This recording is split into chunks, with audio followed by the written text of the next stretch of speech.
Boa noite, meu nome é Pedro e estarei apresentando um trabalho sobre organoclorados.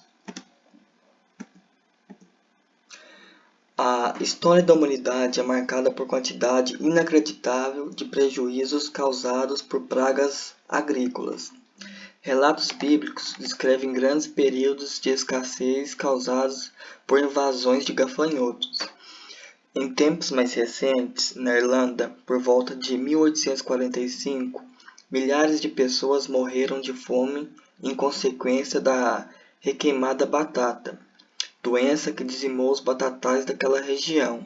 Em Bengala, na Índia, a fome foi causa da morte de inúmeras pessoas devido à doença causada por fungo, que matou mais de 50% das lavouras de arroz.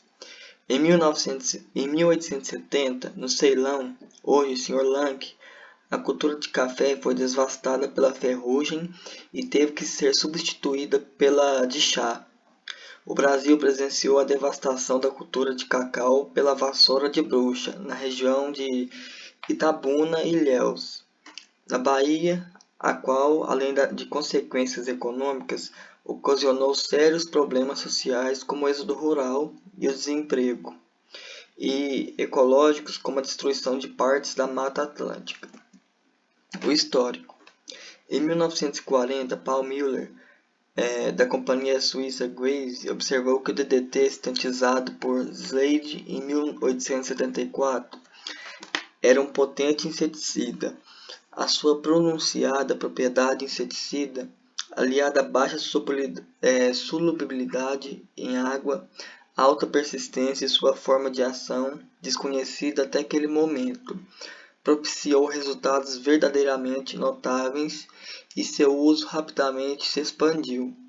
Durante a Segunda Guerra Mundial, na Itália, o DDT em pó foi pulverizado na pele da população para prevenir epidemias de tifo transmitidas por piolhos, que causava alta mortalidade. Ele foi usado também em grandes áreas do globo terrestre para eliminar o mosquito vetor da malária. Mais tarde, o DDT foi utilizado no controle de pragas da agricultura, particularmente em colheitas com alto rendimento econômico. O problema surgiu quando o DDT, à semelhança de todos os organoclorados, reduziu sua eficácia, obrigando o uso de dosagens cada vez maiores. Por esse motivo, procurou-se desenvolver em grandes laboratórios especializados fórmulas que se caracterizavam por maior eficácia e maior biodegradabilidade. Com o passar dos anos, no entanto, a promessa de estar livre de insetos foi quebrada, e o milagre químico que tinha dado início à era dos pesticidas não ocorreu. O poder residual, considerado como de qualidade decididamente positiva desses compostos, começou a ser encarado como um sério inconveniente, o qual encerrava significado ecológico de extrema gravidade. A ação residual dos organoclorados era dividida à sua estabilidade química, que lhes conferia prolongada persistência no ambiente. Resíduos organoclorados haviam contaminado praticamente todos os ecossistemas, sendo detectados nos mais variados substratos e tendo provocado a inquietação dos estudiosos do assunto e da população em geral. Na segunda metade da década de 60, muitos países trataram de intensificar as pesquisas relativas ao assunto. Ao mesmo tempo, tomaram medidas legais restringindo ou proibindo seu emprego. No Brasil, a partir de 1970, a produção agrícola sofreu grandes transformações. A política de estímulo do crédito agrícola, associada às novas tecnologias, impulsionou várias culturas, principalmente destinadas à exportação. Pacotes tecnológicos ligados ao financiamento bancário obrigavam os agricultores a adquirir insumos e equipamentos, muitas vezes desnecessários. Entre os insumos estavam os pesticidas, que eram recomendados para o controle de pragas e doenças, como método de resguardar o potencial produtivo das culturas. Esse método obrigava aplicações sistemáticas de pesticidas, mesmo sem ocorrência das pragas, resultando em pulverizações excessivas e desnecessárias. Aqui é uma imagem que mostra um carro que andava pela rua soltando DDT para o controle de mosquitos. A persistência versus degradação. Os processos de transformação e degradação dos agrotóxicos no solo dependem tanto das características do próprio solo como das características físico-químicas das substâncias. Moléculas de alto peso molecular contendo halogênios ou anéis aromáticos condensados, como é o caso dos agrotóxicos organoclorados, que são mais persistentes. Os solos argilosos, por exemplo, com alto teor da matéria orgânica, tendem a reter resíduos por maior tempo, assim facilitando a persistência dos pesticidas. A persistência dos pesticidas no solo depende também da eficácia dos processos físicos de transformação, como a evaporação, lixiviação, erosão e absorção pelas raízes das culturas.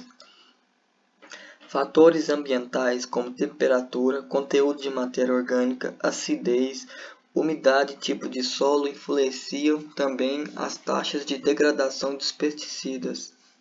Reações químicas como hidrólise podem ser pré-requisitos para o ataque microbiano.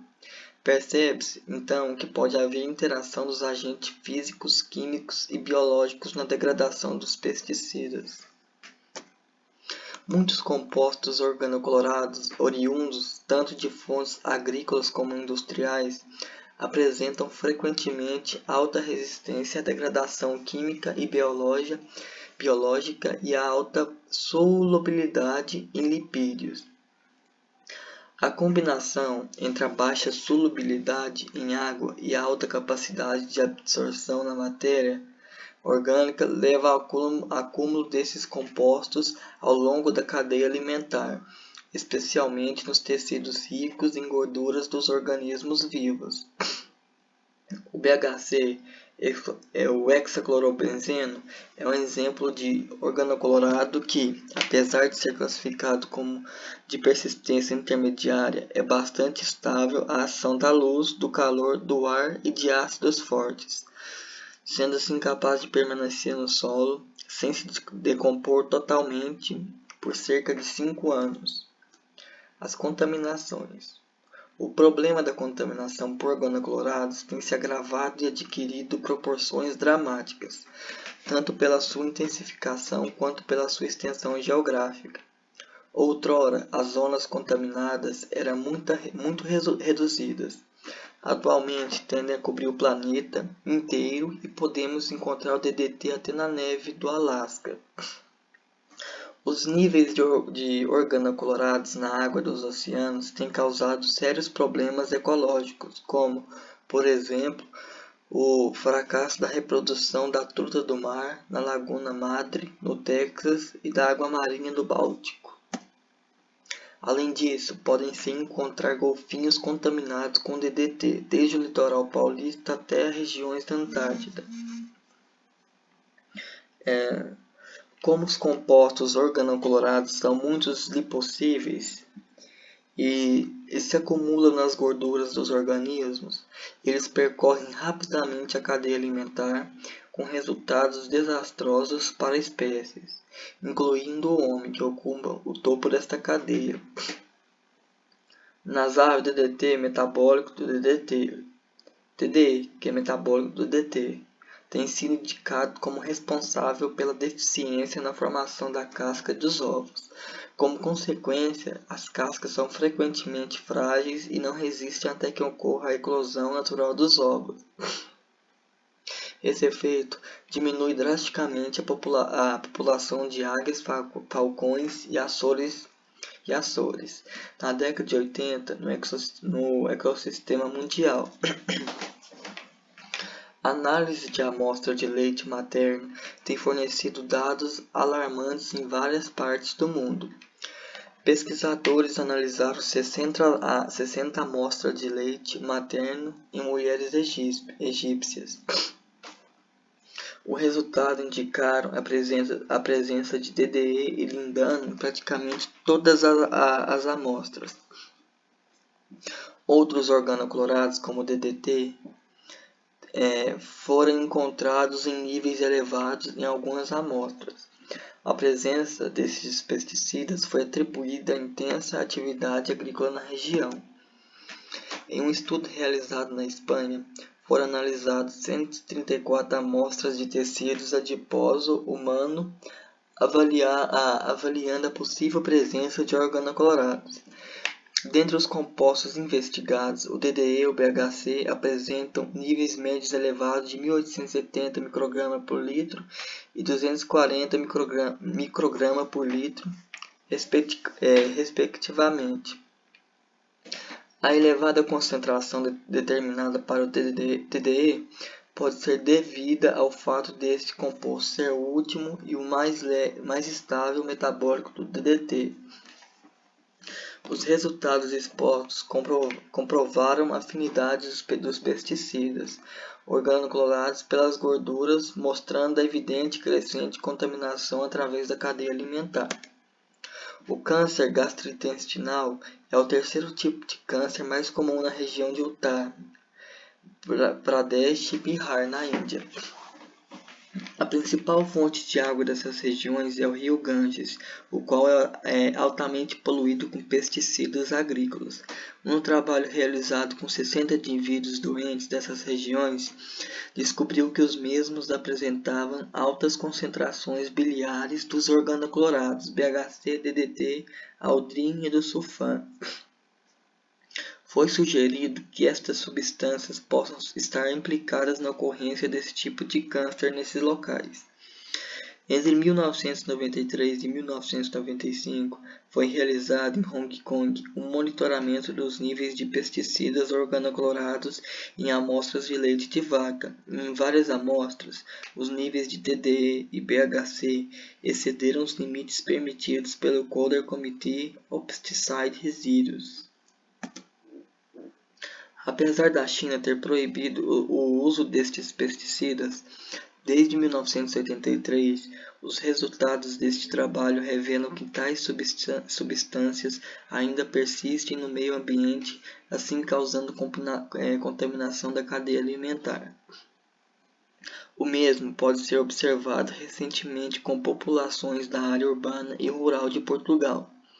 Apesar de neste país o uso de organoclorados ter sido proibido desde 1988, estas substâncias foram encontradas em níveis bastante elevados nos solos sanguíneos de vários indivíduos. No Brasil, o problema não é diferente. Recentemente, foram encontrados resíduos de pesticidas organoclorados persistentes em amostras de sangue de várias pessoas que vivem e trabalham na área urbana no Rio de Janeiro. Entre 1997 e 99, foi realizado um estudo sobre a contaminação do DDT em solos, sedimentos e ovos de aves domésticas em área peridomiciliar de uma região endêmica de leishmaniose, localizada na cidade de Rio de Janeiro. A última aplicação conhecida de DDT nesta área foi realizada em 1990, com o objetivo de combater o vetor da leishmaniose. Os resultados dessa investigação acusaram contaminação em todas as matrizes estudadas. No entanto, o resultado mais preocupante foi aquela que revelou a contaminação dos ovos, os quais são consumidos pela população local. Em minha conclusão, com este trabalho eu concluo que pouco adiantou o alerta dado por Rachel Carson em seu livro Primavera Silenciosa, publicado em 1962, sobre os perigos dos organoclorados. Hoje, estas substâncias contaminam praticamente todo o planeta, colocando em risco a sobrevivência de várias espécies e assim gerando graves problemas de saúde para o homem. Infelizmente, muitos países ainda permitem a aplicação desmedida destes pesticidas e mesmo em alguns países, Onde estas substâncias estão proibidas, é possível encontrá-las no mercado clandestino. As medidas restritivas ou proibitivas tomadas nas últimas décadas por vários governos são um grande passo para se tentar diminuir o impacto negativo destas substâncias no meio ambiente. No entanto, há muito a dizer e a se fazer para que essa situação não se agrave ainda mais. E é esse meu trabalho, e obrigado.